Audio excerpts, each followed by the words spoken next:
안녕하세요. 말씀을 품고 말씀을 살아내는 바이블 1189 142번째 날, 오늘은 민수기 20장입니다. 민수기 20장은 민수기 안에서 커다란 전환점이 되는 장인데요. 민수기가 19장까지는 비교적 시간의 흐름에 따라서 사건들이 이어져 왔는데, 오늘 20장에서는 갑자기 38년을 훌쩍 뛰어넘어서 출애굽한 지 40년째가 되는 해로 시간적인 배경이 바뀌기 때문입니다. 그러니까 약 38년 동안 이 광야에서 뭘 했는지는 따로 기록에 남겨지지 않는 공백으로 건너뛰게 된 거죠. 생략된 시간 동안은 아마 특별한 일 없이 광야를 헤매면서 일상적인 삶을 살아가지 않았을까 추측합니다. 그렇게 20장은 드디어 이스라엘 백성들이 광야에서 보내는 마지막 40년째 첫째 달이라는 말로 시작하는데요. 먼저 1절부터 13절까지는 이스라엘의 원망과 모세의 혈기를 보여주는 무리바 사건이 나옵니다. 모세의 누이 미리암의 죽음을 보여주면서 광야 1세대가 쓰러져 간다는 걸 알려주고요. 애굽에서 나오면서부터 불평과 불만투성이었고 원망을 입에 달고 살던 이스라엘 백성들은 여전히 똑같은 모습으로 등장합니다. 물이 없으니까 모세와 아론에게 또 원망을 늘어놓기 시작하는 거예요. 레파토리는 똑같습니다. 왜 우리를 애굽에 그냥 두지? 여기까지 데리고 나와서 죽게 하는 거였어요.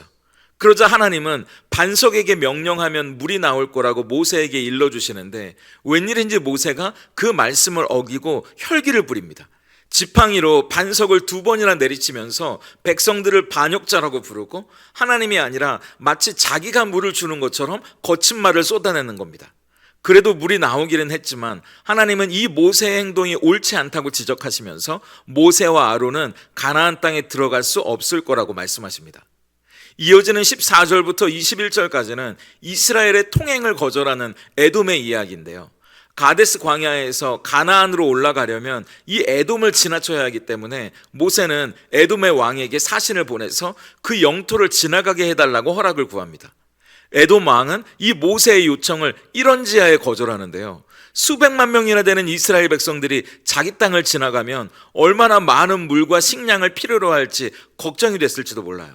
하지만 에돔은 어떤 민족입니까? 야곱의 형 에서의 후손이니까 어떻게 보면 이스라엘 민족과 형제지간이잖아요. 그래서 모세는 이 에돔 왕이 호의를 베풀 거라고 생각했는데 그건 착각이었습니다. 모세가 재차 부탁하면서 가는 길에 물값도 내겠다고 했는데 오히려 군대까지 끌고 나와서 이 에돔 왕이 이스라엘을 막는 바람에 결국 가나안으로 바로 질러갈 수 있는 길을 두고 돌아가게 됩니다. 마지막으로 22절부터 29절까지는 이스라엘의 첫 번째 대제사장이었던 아론의 죽음이 나와요. 이스라엘 백성들은 가데스를 떠나 호르산에 이르게 되는데, 하나님은 모세와 아론과 그 아들 엘르아사를 이 호르산 산 꼭대기로 부르셔서 아론이 곧 죽음을 맞게 될 거라고 이야기해 주십니다. 그리고 가나안에 들어가기 전에 죽음을 맞는 이유는 지난번 무리바 사건 때문이라고 다시 한번 확인시켜 주세요. 그리고 이 대제사장직을 아들 엘르아살에게 넘기는 증표로 아론의 옷을 대신 입혀주시면서 아론은 죽음을 맞이하게 됩니다.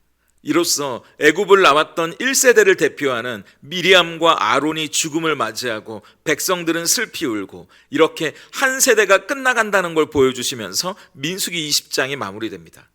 갑자기 38년의 시간을 뛰어넘어 한 시대가 끝나가는 걸 보여주는 이 민수기 20장을 보면서 뭐니 해도 가장 충격적인 건 모세와 아론이 약속의 땅 가나안에 들어갈 수 없게 됐다는 사실입니다. 40년간 온갖 모욕과 고난을 견디면서 이스라엘 백성들을 이끌어온 영적인 지도자였고, 온 땅 위에 가장 온유한 자였을 뿐만 아니라 하나님과 대면하여 말하는 자라고까지 이야기하셨는데, 이 단 한 번의 실수로 그토록 끓이던 가나안에 들어가지 못한다고 말씀하시는 게 우리가 보더라도 너무하신다는 생각이 드는 거예요.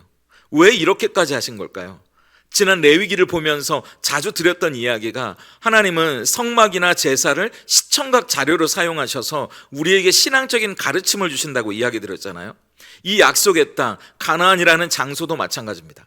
가나안은 장차 우리가 가게 될 하나님의 나라를 보여주면서 동시에 지금 우리가 이 땅에서 누리게 될 하나님의 나라를 가리키는 두 가지 의미를 갖는데요. 그런 의미에서 오늘 우리에게 가나안에 들어간다는 의미는 단순히 죽어서 천국에 가는 것뿐만 아니라 오늘 내 삶에서 하나님의 약속을 믿고 그분의 다스리심을 실제로 경험하면서 살아가는 삶을 의미하는 겁니다.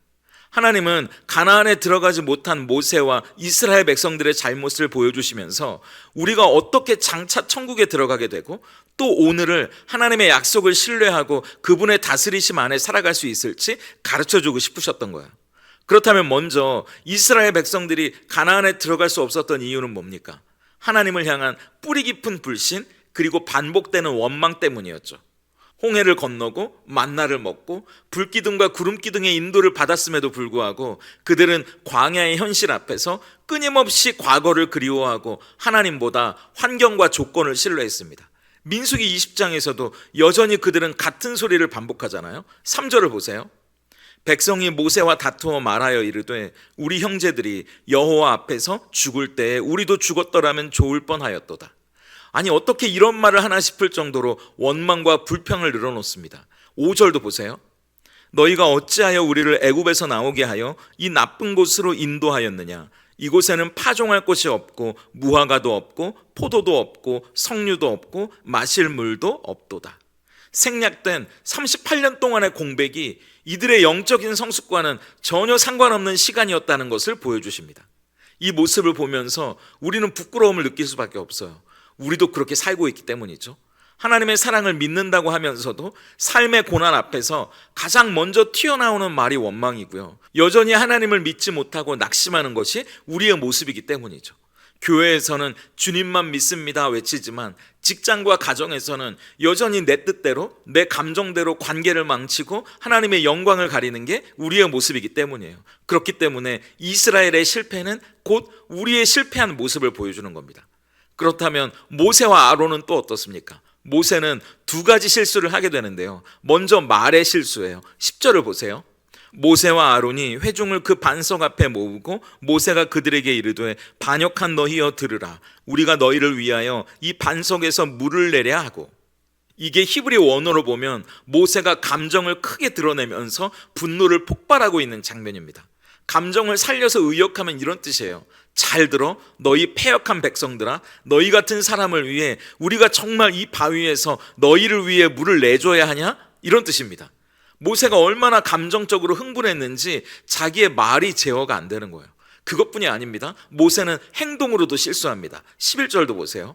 모세가 그의 손을 들어 그의 지팡이로 반석을 2번 치니 물이 많이 솟아나오므로 회중과 그들의 짐승이 마시니라. 하나님은 분명히 반석을 향해 물이 나오라고 말로 이야기하라고 했는데 이미 모세가 자기 감정을 주체하지 못하는 상황이다 보니까 지팡이를 한 번도 아니고 2번이나 후려쳤다는 겁니다.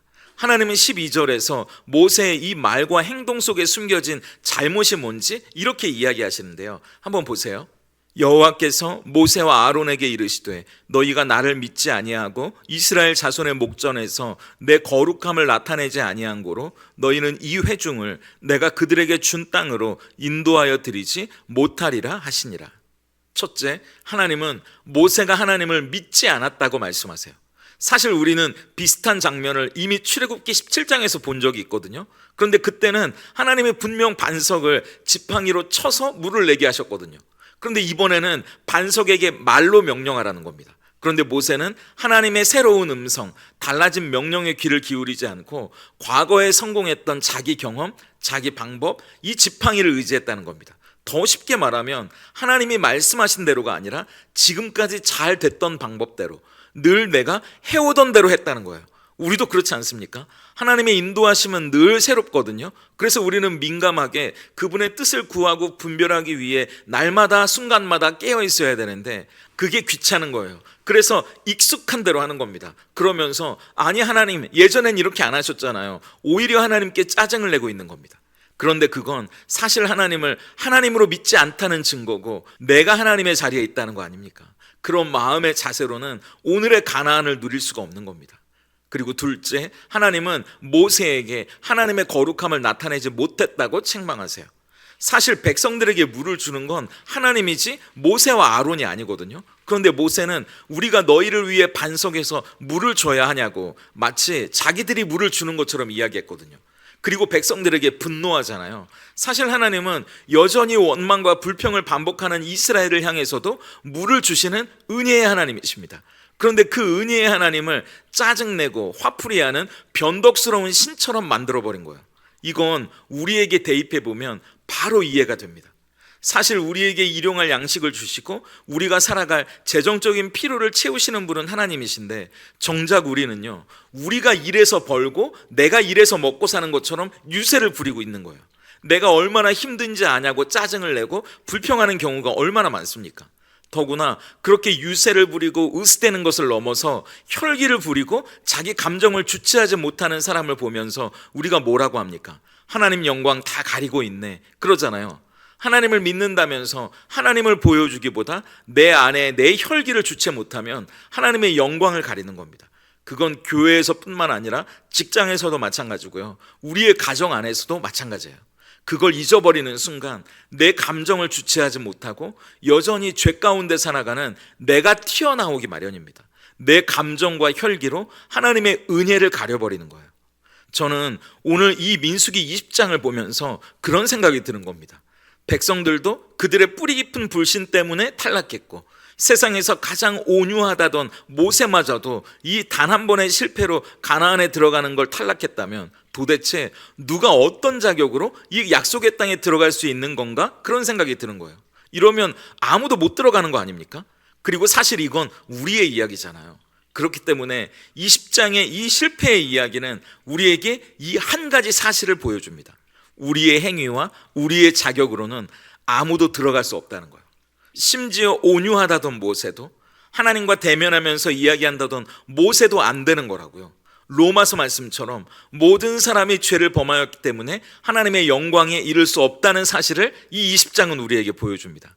그런데 모세가 죽은 뒤에 누가 백성들을 이끌고 요단강을 건너 가나안으로 들어갑니까? 여호수아잖아요.